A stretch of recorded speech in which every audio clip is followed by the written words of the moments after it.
lo que yo le he intitulado esta vez La providencia de Dios bendiciendo a José. Hemos visto ya todos estos capítulos de Génesis y qué importante es la revelación de Dios en el primer libro de la Escritura. Y hemos visto ya parte de la vida de José. Y como decimos aquí, vemos la providencia de Dios bendiciendo a José. Y hay dos aspectos que yo voy a tratar en esta oportunidad. Dios, a través de su providencia, bendice a José usando diferentes circunstancias.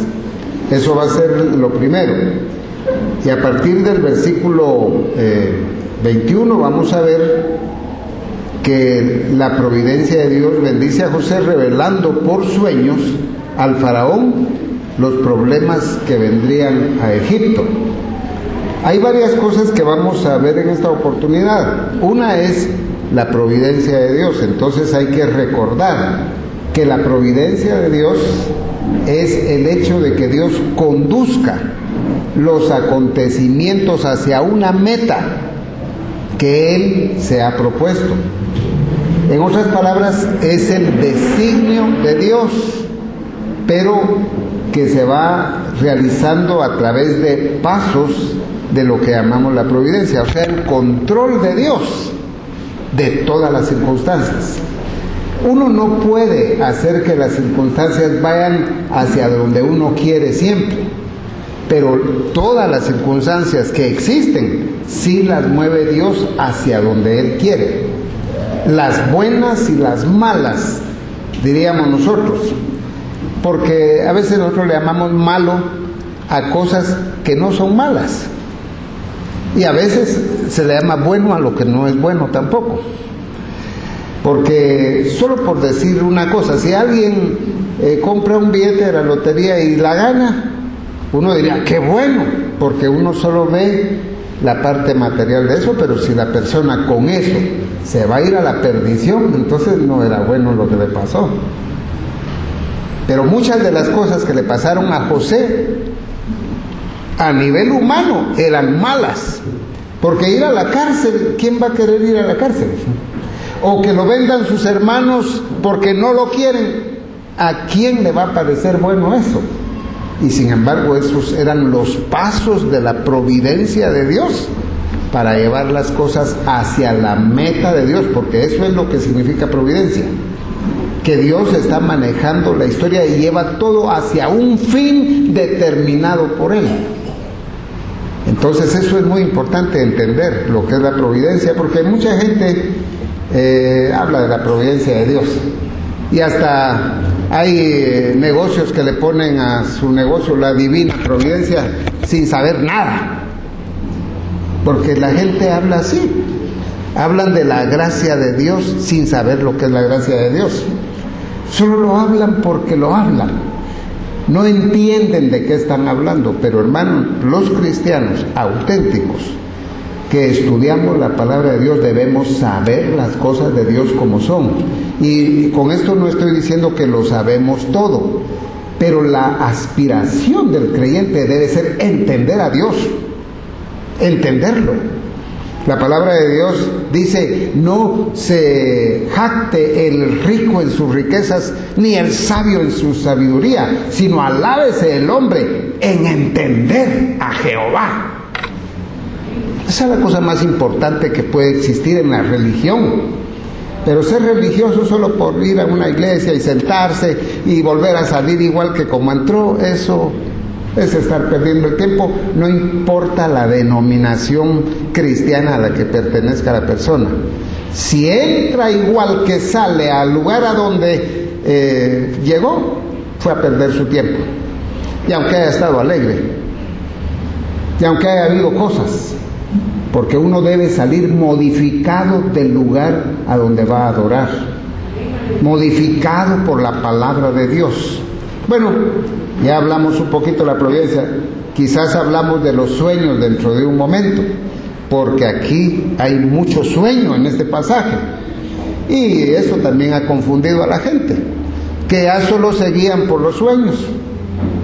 siempre están viendo qué soñé anoche para ver qué quiere decir.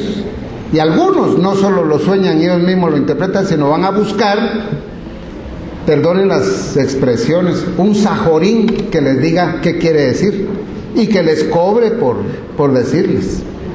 Todo eso, aunque en la Biblia hay sueños, pero hay mucha falsificación. Y eso vamos a verlo aquí rápidamente. Quiero invitarlos a orar. Padre, te damos gracias por tu palabra. Gracias, Señor, porque tú la revelaste para que te conozcamos más cada día, cada año.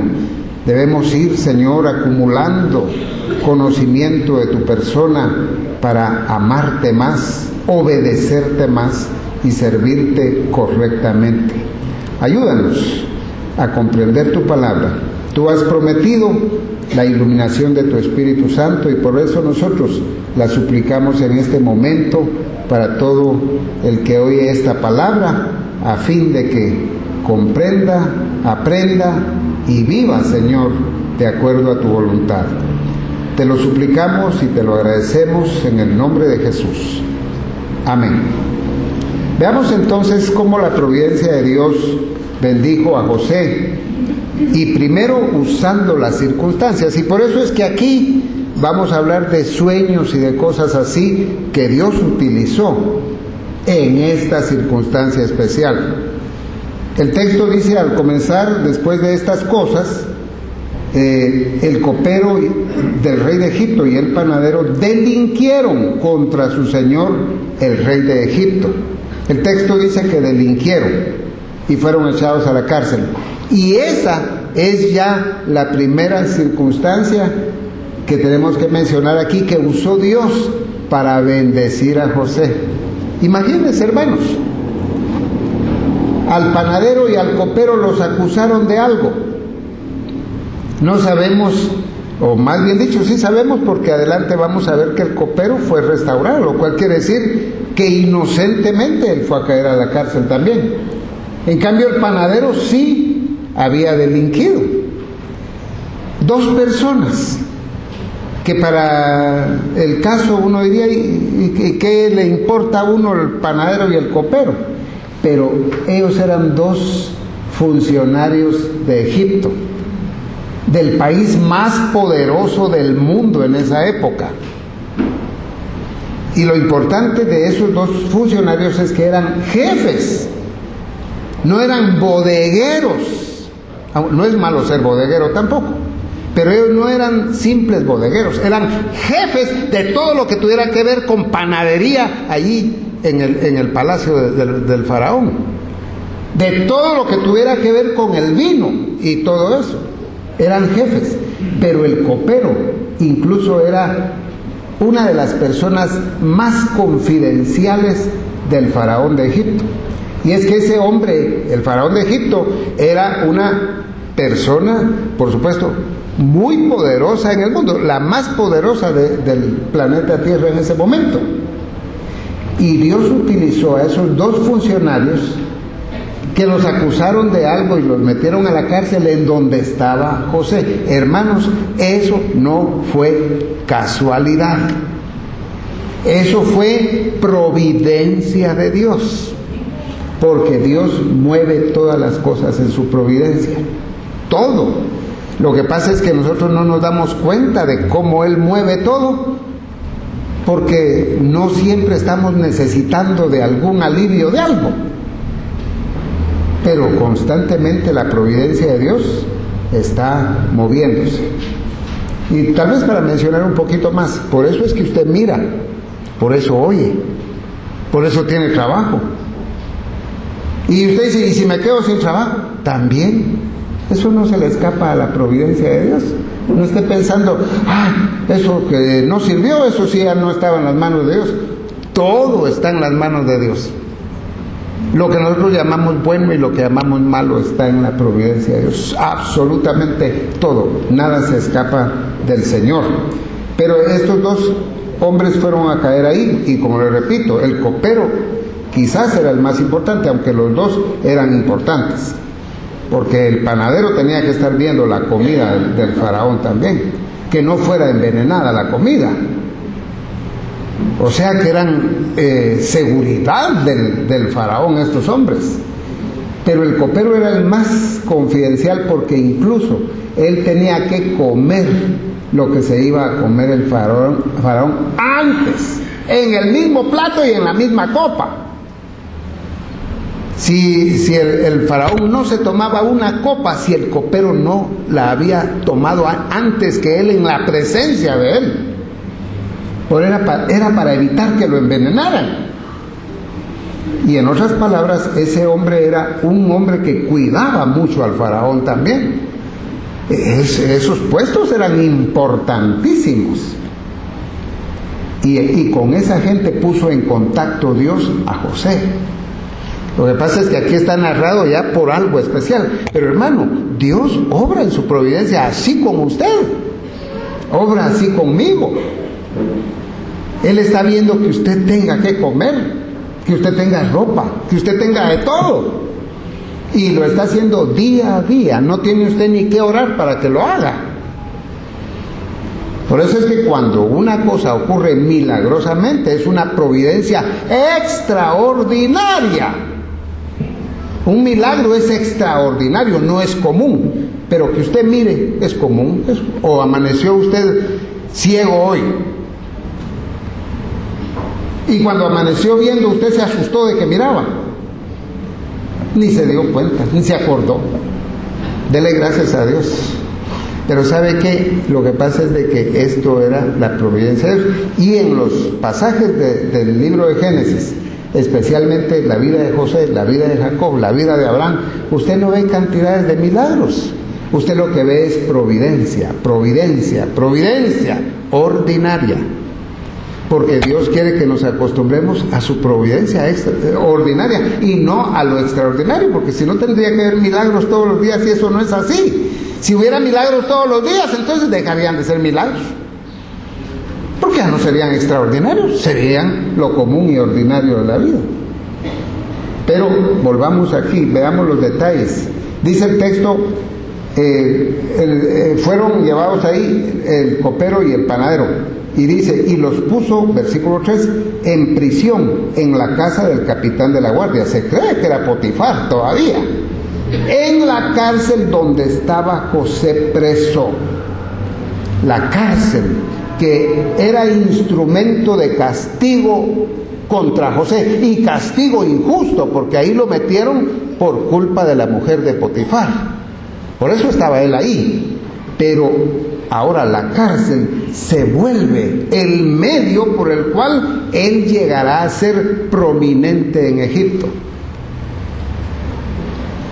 La cárcel, que es mala, porque ahí lo echaron injustamente, allí, en esa cárcel, va a ser el instrumento de Dios para llevarlo a ser el rey de Egipto. Porque cuando uno dice el segundo después de Faraón, no se da cuenta de que eso era ser el rey de Egipto. A eso lo llevó que lo metieran en la cárcel. ¿No es maravillosa la providencia de Dios, hermanos? Y es que lo que pasa es de que si él se hubiera ido a su casa libre, esto no hubiera ocurrido. Fue el Señor el que llevó a José a Egipto, el que lo llevó a la casa de Potifar, el que lo llevó a la cárcel y el que lo llevó al palacio a ser el rey de Egipto también. Todo lo mueve el Señor. Dese cuenta, hermano, que en los años que usted ha vivido, Dios lo ha llevado por donde usted va y va y va. Lo importante es que usted sea de los que aman a Dios, para que se cumpla en usted Romanos 8:28, que todas las cosas obran para bien de los que aman a Dios. Porque no es bueno todo lo que le pasa a todos. La gente que vaya a parar al infierno, que no ama a Dios, eso no obra para bien. Si uno va a parar al infierno, eso no fue que obró para bien. Hay gente que dice, a todos creen que es para bien. No, es a los que aman a Dios. Hay requisito. Eso no quiere decir que Dios no cuida de la gente que no le ama. También hace salir su sol sobre buenos y malos y hace llover sobre justos e injustos. Pero la cosa es el fin. la meta final, no solo los pasos de la providencia. Yo creo que ahora entendemos más esto porque hemos hablado de los pasos de la providencia y del designio de Dios en los estudios anteriores que hemos hecho. Pero dice el versículo 5, y ambos, el copero y el panadero del rey de Egipto, que estaban arrestados en la prisión, tuvieron un sueño cada uno, su propio sueño, en una misma noche. La misma noche soñaron los dos. ¿Qué control el de Dios? De hacer soñar a dos personas cosas que le interesan a él para su amado José, que está ahí en la cárcel. Esto es muy importante, porque los hizo soñar la misma noche. Como les repito, no era ninguna casualidad, pero yo quiero decirles algo. Entre los paganos se le daba mucha importancia a los sueños. Aquí en Egipto se le daba mucha importancia. No sé si recuerdan Babilonia, donde vivió Daniel. Ahí también Daniel interpretó los sueños del rey Nabucodonosor. ¿Recuerdan eso? Pero Babilonia eran paganos y los egipcios eran paganos. Pero en el Antiguo Testamento ustedes no encuentran que los israelitas estuvieran pendientes de sueños. José sí soñó, ya lo vimos, el sol, la luna y 2 estrellas y los manojos de trigo, pero no encontramos que los israelitas estuvieran, ¿y qué soñaste anoche? ¿Y qué soñé yo anoche? ¿Y dónde está el intérprete? Porque los judíos no se movieron mucho a través de sueños. Y aún usted dice, pero hermano, sí está María, José, los padres de Jesús, le habló el ángel en sueños. Ahí está la cosa. El Señor a su pueblo le mandaba ángeles, les daba teofanías, les daba milagros, les daba palabra directa. Y cuando el ángel Gabriel le habló en sueños a José, era un ángel hablándole, no era nada más que él estaba soñando.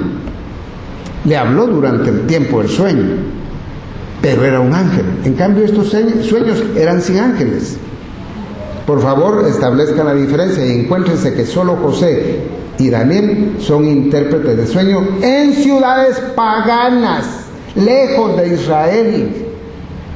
Es que digo esto, hermanos, porque hoy hay gente aún que se llama cristiana y dice, anoche soñé no sé qué, ¿y qué quiere decir? Y van a buscar al pastor, ¿y qué quiere decir? O al profeta o a la profetisa, ¿y qué quiere decir? Andan preguntando que qué quiere decir todo lo que sueñan. Hermanos, casi todos nos acostamos y algo soñamos todas las noches. O de 100 veces que nos acostamos a dormir, por lo menos 50 veces soñamos cosas.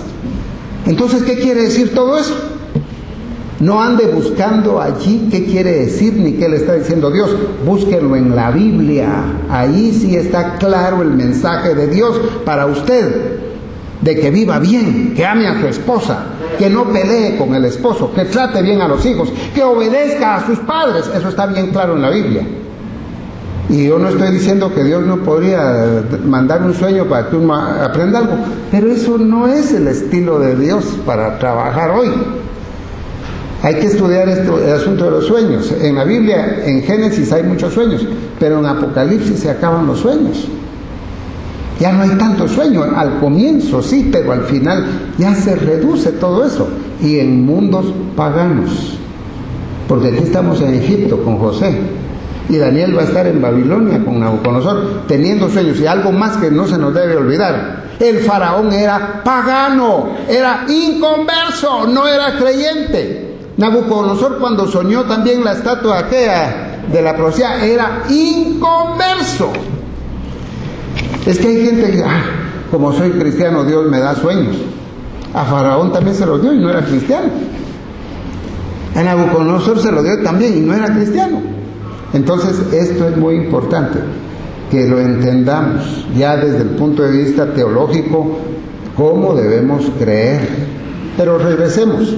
Los sueños no los vamos nosotros aquí a ver detalladamente, porque José dio la interpretación y él tomó los elementos principales.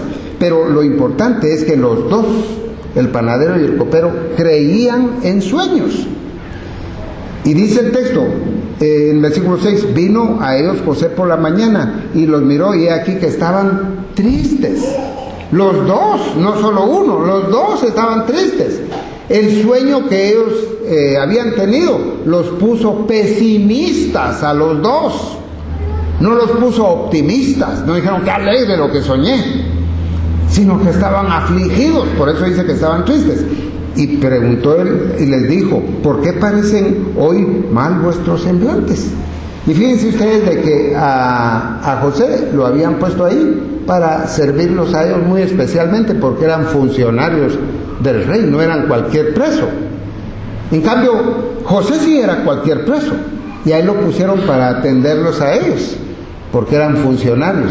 Pero José no dijo, eso se creen mucho, no. Cuando amanecía, ese hombre había aprendido a ser tierno, a ser amable, a interesarse por su prójimo, no solo por él. Y entonces, ¿ustedes qué les pasa? ¿Por qué está mal el semblante? Y ellos le dijeron, hemos tenido un sueño, los dos, y no hay quien lo interprete. Entonces José le dijo, ¿no son de Dios las interpretaciones? Contádmelo ahora. Y por supuesto, aún el hecho de que él se haya interesado en el estado anímico de ellos, y aún el hecho de que les haya preguntado y todo eso, fue movido por la providencia de Dios, como ya hemos hablado. Y entonces le cuentan el sueño, lo voy a leer rápidamente. Dice el versículo 9, entonces el jefe de los coperos contó su sueño a José, y lo más probable lo hizo, porque ya tenían días de estar ahí y habían visto la conducta de ese hombre, y que era confiable como para hacer algo así. Y dice él, yo soñaba que veía una vid delante de mí, o sea, una planta de uvas, y en la vid 3 sarmientos, 3 ramas de la planta, y ella como que brotaba y arrojaba su flor, viniendo a madurar sus racimos de uvas, y que la copa de Faraón estaba en mi mano, y tomaba yo las uvas y las exprimía delante del Faraón, y daba yo la copa en mano del Faraón. Ese fue el sueño, no más. Dice, y le dijo José, esta es su interpretación, los 3 sarmientos son 3 días, al cabo de 3 días se levantará Faraón tu cabeza y te restituirá a tu puesto, y darás la copa a Faraón en su mano, como solías hacerlo cuando eras su copero. La interpretación entonces anuncia al copero su libertad y la restitución a su puesto. Y en el versículo 14, él le hace una petición al copero. Acuérdate pues de mí cuando tengas ese bien. Este punto es importante mencionarlo, porque le está diciendo, vas a ser restituido, vas a ser otra vez el copero del rey. Y le dice, cuando estés ahí, acuérdate de mí, acuérdate, porque vas a estar en un lugar de importancia, el Faraón te puede oír, y te pido que me ayudes a salir de esta cárcel. Y es más, le dice que él no está en esa cárcel justamente.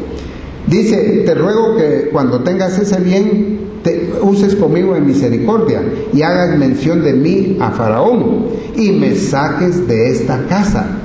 Sácame de la cárcel.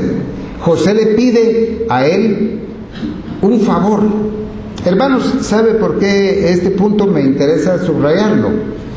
Porque a veces uno, cuando hay personas que están como funcionarios de un gobierno, uno de creyente dice, no hay que molestarlos, no hay que molestarlos. Y yo pienso que no hay que molestarlos. Si usted está bien, no moleste. Si usted no tiene necesidad, no moleste. Pero si usted tiene una pena y tiene alguna persona que le pueda ayudar, aquí está José. José le pidió un favor a un funcionario del gobierno porque tenía necesidad. No era solamente por ir a molestar. Entonces, a veces uno cree que no debe molestar. Yo pienso que uno no debe molestar. Pero si tiene alguien que lo pueda ayudar, no sienta mal pedir un favor y que sea legítimo lo que va a pedir. No trampas, sino que sea legítimo. Pero le dice él, porque fui hurtado de la tierra de los hebreos, fui robado, fui secuestrado. Yo no soy un esclavo de una guerra. Yo estoy aquí porque fui secuestrado, fui robado de mi tierra, de la tierra de los hebreos. Y aún dice, tengo una identidad étnica. Yo tengo familia, yo tengo gente que está hasta pensando en mí, quizás llorando por mí. Si no fuera así, ni molestaba.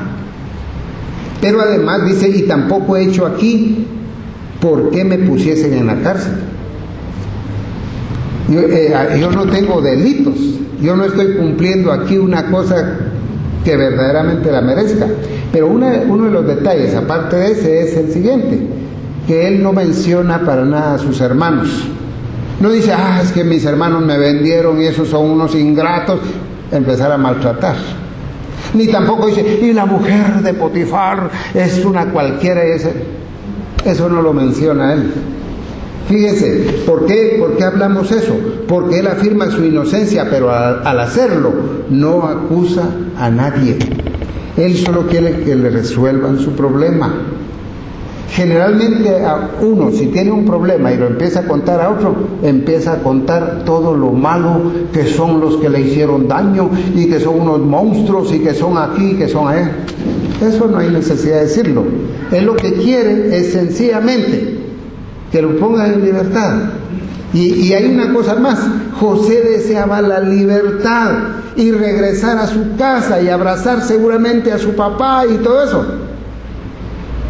Porque José, a pesar de todo, era un ignorante de los planes de Dios.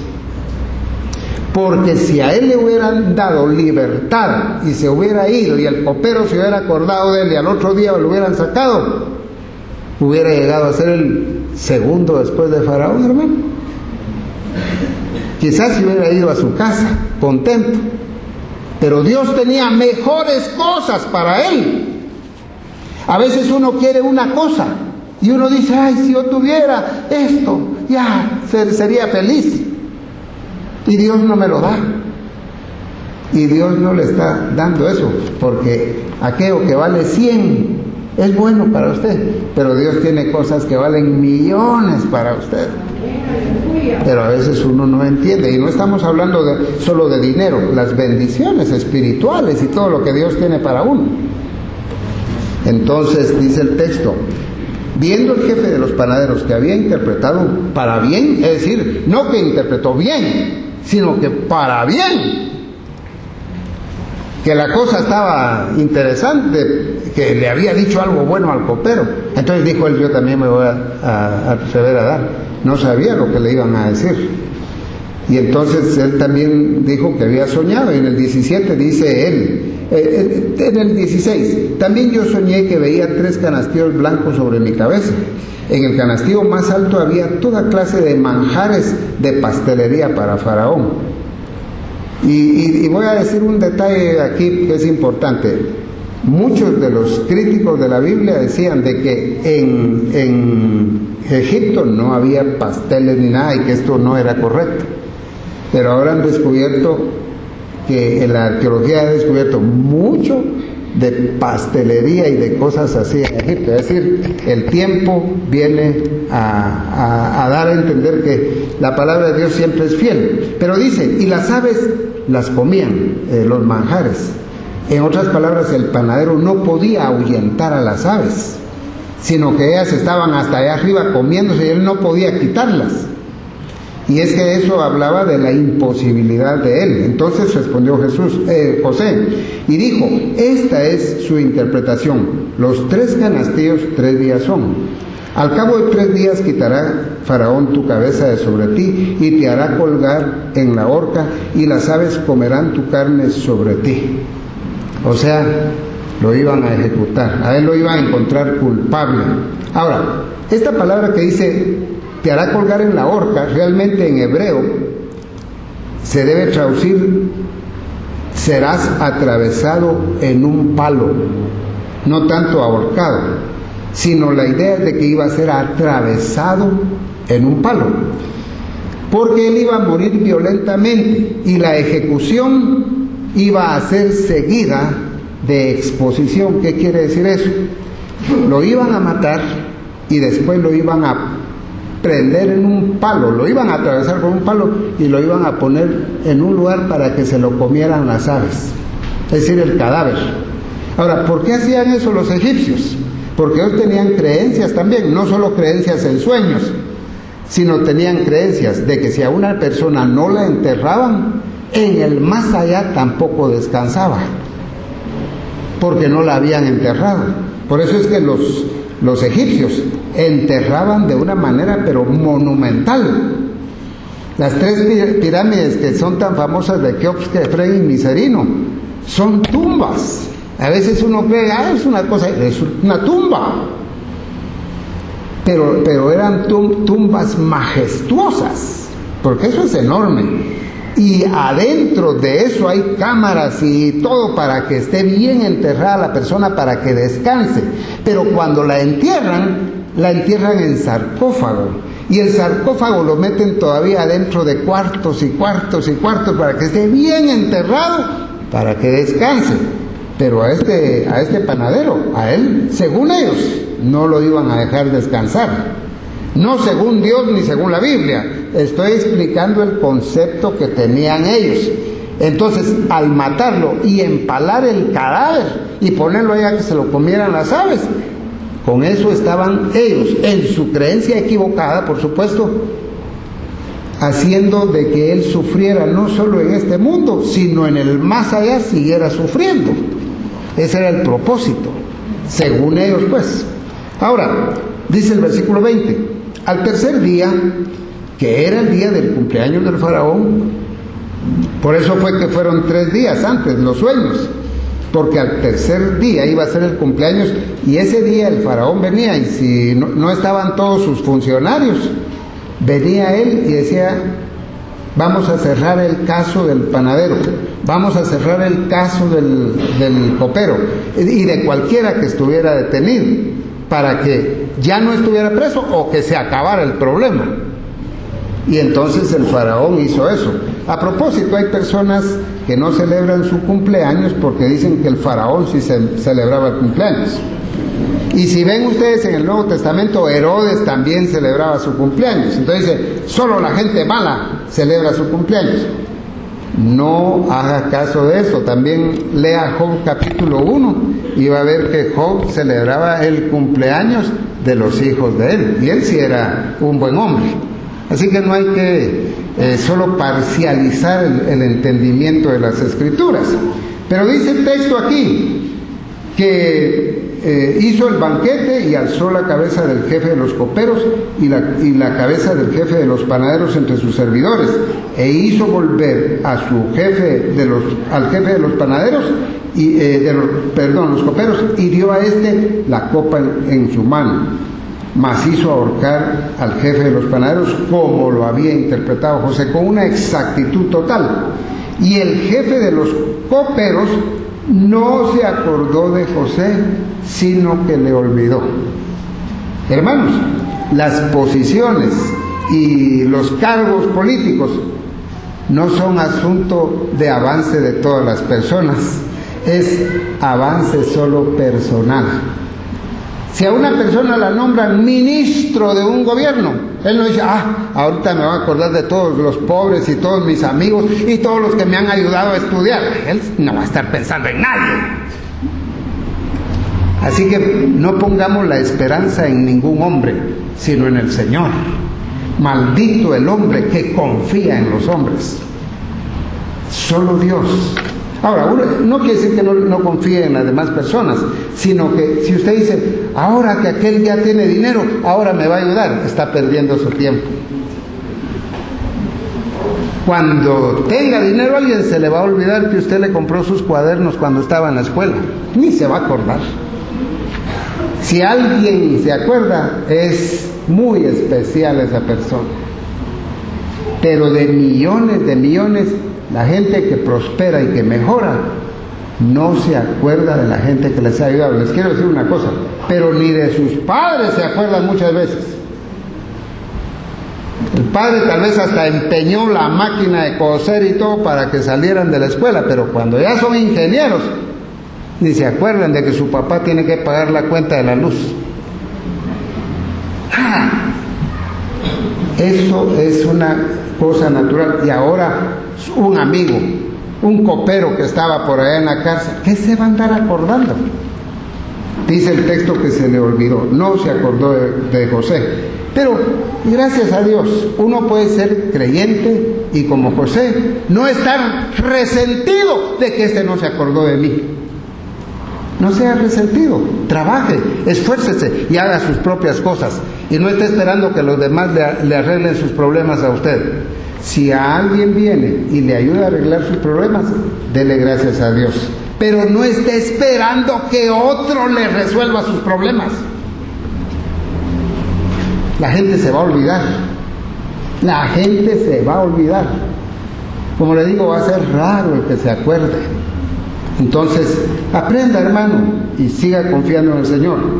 Y lo más maravilloso es que ese olvido de ese copero, eso fue una gran bendición para José. ¿No creen? Si se hubiera acordado el copero de él, se hubiera ido a su casa tranquilamente.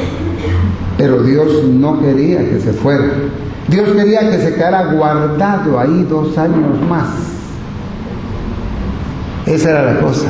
Dios tenía exactamente el control de cuándo iba a empezar el tiempo de las cosechas. Y tenía control de cuándo iba a venir la pobreza, el hambre y todo. Y ahí iba a tener listo él a José para que actuara. Y no solo lo había preparado para estar ahí, sino que lo había hecho sufrir. Sufrir el desprecio de sus hermanos, sufrir la esclavitud, sufrir la cárcel, sufrir todo. Y el alma de José se fue convirtiendo en un alma maravillosa a través del sufrimiento, para que cuando él tuviera poder, no fuera malvado, no fuera déspota, no fuera abusivo, no fuera prepotente, creído, engreído y todo lo que se vuelve el que tiene poder, sino que siguiera siendo un alma pura, preciosa, como Dios quiere que sea la gente, como Dios quiere que sea usted. De repente usted se vuelve millonario, hermanos, y ya no va a ser igual que todos los otros, ¿verdad? Porque no sabemos. La providencia de Dios hace que el mundo dé vueltas y que aquel que estaba metido en el hoyo más terrible, en la mazmorra más terrible, se convierta en el segundo después de Faraón. Dios maneja la historia, hermano, y está manejando su historia, la mía también. Entonces, si Él nos tiene pobres, démosle gracias a Dios. Y si nos hace prosperar, démosle gracias a Dios. Y si nos tiene marcando el paso toda la vida aquí, démosle gracias a Dios. Porque lo que sí sabemos es a dónde vamos. ¿Dónde es el designio de Él que vayamos a parar? La eternidad, no el ratito que estamos aquí. Eso es muy importante. Ahora, regresando al texto, versículo 41, capítulo 41:1. Aconteció que pasados 2 años tuvo Faraón un sueño también. No soñaba solo su copero y su panadero, ahora es el Faraón. Y hermanos, así como Dios hizo soñar al copero y al panadero, 2 años más tarde hizo soñar al Faraón. Y lo hizo soñar para bendecir a José. No era nada más para que soñara, no era más para darle revelaciones, porque eran revelaciones. Y les repito, era un inconverso, teniendo revelaciones de Dios. Y yo, ¿por qué subrayo esto? Es que yo conozco ambientes de gente que se llama cristiana y de iglesias cristianas que se pasan solo soñando cosas y solo interpretando sueños en lugar de interpretar la Biblia. Pero sabe una cosa, Aquí ya es un milagro del Señor, específico para bendecir a José, y en un ambiente pagano, y es un inconverso. Le digo eso, porque hay gente que dice, como yo sueño cosas, eso quiere decir que yo sí soy verdadero cristiano. ¿Por qué es verdadero cristiano usted? Por soñar cosas que se cumplen. Lea Deuteronomio 13, hay soñadores malvados. Deuteronomio 13, si no me oyó bien, léalo. Y dice el Señor, el tal soñador debe ser muerto. Imagínense lo que dice el Señor. Pero yo no soy cristiano porque sueño una cosa y se cumple. Puede ser que pase eso, pero eso no me hace cristiano.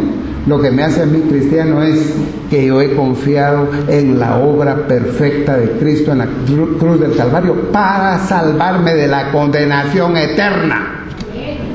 Eso es lo que me hace cristiano. Y que al tener esa fe, el Espíritu Santo me ha regenerado, me ha sellado, y Él está en mi corazón. Si yo tengo eso, soy salvo. Y si no, puedo profetizar, hacer milagros y de todo, y estar perdido. Así que no nos confundamos, porque la Biblia sí habla de estos sueños, pero no es esa la base de la salvación. Bueno, ¿qué pasó? Él soñó, y este sueño no lo vamos a ver hoy totalmente. Dice que del río subían 7 vacas hermosas a la vista y muy gordas y pasían en el prado, y que tras ellas subían otras 7 vacas de feo aspecto enjutas enjutas de carne, y se pararon cerca de las vacas hermosas a la orilla, y que las vacas de feo aspecto y enjutas devoraban a las 7 hermosas y muy gordas. Ahora, también ese sueño muy parecido ocurre con unas espigas en el versículo 5, que 7 espigas llenas y hermosas crecían y luego eran devoradas por las enjutas. Ahora, ¿qué está hablando aquí este sueño? Y no lo digo porque yo sea intérprete de sueños, porque estoy interpretando la Biblia. Las vacas representan el ganado, que era uno de los asuntos más importantes de la vida económica de Egipto. Ellos se dedicaban a la ganadería. Eso habla de economía en Egipto. Y las espigas hablan del cereal, que era la otra cosa que utilizaban para el sostenimiento interno de la población de Egipto. Cereal y carne, eso era la economía de Egipto. En eso estaba enfocado el sueño, y por supuesto se lo estaban dando al principal de ese país, que era el faraón. Por eso se habla de vacas y de espigas. Y el enfoque está pues en que viene una situación económica. Y por supuesto, él mandó a llamar a los sabios y a los intérpretes de sueños, y a los que sí se las llevaban de que interpretaban sueños. Y no podían. ¿Y por qué no podían? Bueno, en primer lugar porque muchos de ellos son unos mentirosos, que le dicen, si usted soñó tal cosa, eso significa tal otra. Si usted soñó que se estaba casando, es que se va a morir. Si usted soñó no sé qué, todos los cuentos que hagan, y hasta, no para que lo vayan a comprar, pero hay libros en donde en 100 páginas le dicen, soñar frijoles quiere decir esto, soñar esto quiere decir lo otro, todo. Y están comprando libros y cayendo ahí de tonto. No. Dios sí hizo que estos sueños fueran, porque ellos eran paganos y creían mucho en eso.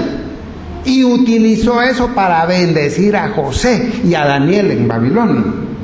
Era el manejo de la providencia y de las creencias y de todo por Dios para bendecir a su hijo. Pero no para que sus hijos anden solo detrás de sueños o viendo qué van a soñar esta noche. Uno no puede programar eso. Pero el punto es que él vio eso. Entonces, quiero saltar hasta el versículo 9. Entonces el jefe de los coperos, cuando vio que nadie interpretaba, porque estaban ahí los sabios y los intérpretes y todo, pero no entendían, pero porque Dios los hizo estar ciegos de todo eso, que ellos hubieran podido decir, porque hubieran inventado alguna interpretación, pero no se atrevían. Es que irle a interpretar al faraón no era cualquier cosa. Podía uno salir sin cabeza de ahí. Entonces no podían. Versículo 9 dice: entonces el jefe de los coperos, ya pasaron 2 años, habló a Faraón diciendo: me acuerdo hoy de mis faltas. Hace 2 años cometí un error. No dije nada de aquel muchacho. Sin embargo, ahora que va él a hablar de José, no vayan a pensar que lo hace por liberar a José y por hacerle un favor a José. Lo que él quería era obsequiar al faraón, complacer al faraón, y que dijeran: nadie pudo interpretar el sueño, aquel lo va a interpretar, y va a decir el rey: el copero fue el que me encontró algo. Quería quedar bien con el faraón, no tanto con José. No nos enredemos. Pero el que estaba manejando todo era el Señor. Mas Jehová estaba con José, dice la Biblia. Y en todo esto, en la cárcel, estaba con José. Cuando se le olvidó al copero, estaba con José. Es que no solo cuando todo va bonito está Jehová con nosotros, hermano. Cuando la cosa está pero de lo más triste, desesperante y horrible, si somos hijos de Dios, se puede decir que Jehová está con usted. Eso es lo más bello que puede haber, que el Señor esté con nosotros y esté como esté la cosa, hermanos. Si hay una gran tempestad a medio mar, pero Jesús va ahí, no tenga miedo. Si todo se está poniendo caro y usted dice: ya, ¿qué vamos a hacer? Si el Señor está con nosotros, estamos seguros. No importa qué pase. Eso es lo que sí verdaderamente debe entender un creyente. Bueno, terminemos ya. Y dice: estaba ahí con nosotros un joven hebreo. ¿Hasta de qué grupo étnico era? Esclavo del capitán de la guardia, y se lo contamos. Y él nos interpretó nuestros sueños con exactitud, por supuesto. Versículo 14: entonces Faraón envió y llamó a José, y lo sacaron apresuradamente de la cárcel. Lo afeitaron, lo arreglaron bien, porque los hebreos, ellos casi no se rasuraban, pero los egipcios, esos sí andaban siempre bien rasurados, y no era posible ir todo barbudo ahí con el faraón, porque era otra cultura. Y entonces lo rasuraron y todo. No le dijeron solo: bañate, no, debes ir así como somos. Los egipcios hasta se rasuraban la cabeza, no solo la barba, todo, la cabeza limpita, sin pelo los varones. Entonces dice el texto, versículo: y se afeitó y mudó sus vestidos y vino a Faraón. Versículo 15: y dijo Faraón a José: yo he tenido un sueño y no hay quien lo interprete. Pero eso era la pura mano de Dios. Mas he oído decir de ti que oyes sueños para interpretarlos, que eres un intérprete probado. Le está diciendo. Respondió José a Faraón diciendo: no está en mí. Yo no soy como tus intérpretes de sueños de aquí. Yo no soy Sajorín. Yo no soy de todos esos que dicen que interpretan sueños. Yo no me dedico a eso. Ojalá lo entendieran muchos de los que se meten a interpretar sueños hoy. A José dice: no está en mí. Dios será el que dé respuesta propicia a Faraón. Dios responderá para bienestar de Faraón. Hermanos, miren, cuando yo veo a José contestando así, me doy cuenta que José, el adolescente que hacía 13 años había irritado a su familia con todas sus interpretaciones de sueños, y que él soñaba y que lo decía y que no le importaba molestar a ninguno. Ahora que tiene 30 años, porque tiene 30 años a estas alturas, ha llegado a ser la esencia del tacto y de la sabiduría.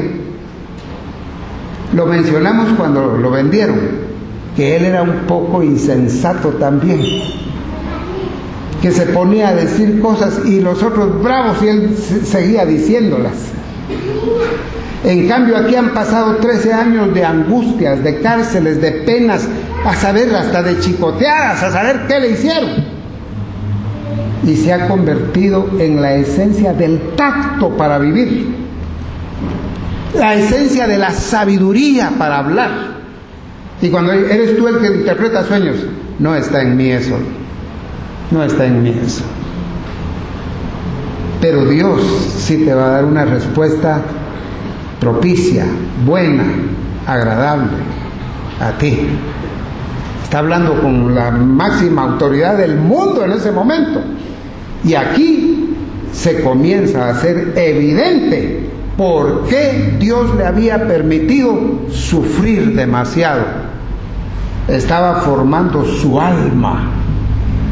Y estaba no solo haciéndolo maduro y todo, sino más bondadoso de lo que ya era él.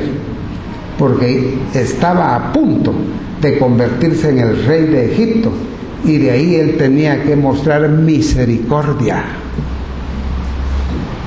Ya con poder él tenía que darle gloria a Dios más que en la humillación en que vivió. Por supuesto, lo vamos a ver más, es un tipo de Cristo, porque Cristo se humilló hasta lo sumo, pero también Dios le dio un nombre que es sobre todo nombre, para que en el nombre de Jesús se doble toda rodilla de los que están en los cielos, en la tierra y debajo de la tierra, y toda lengua confiese que Jesucristo es el Señor, para gloria de Dios el Padre. Padre,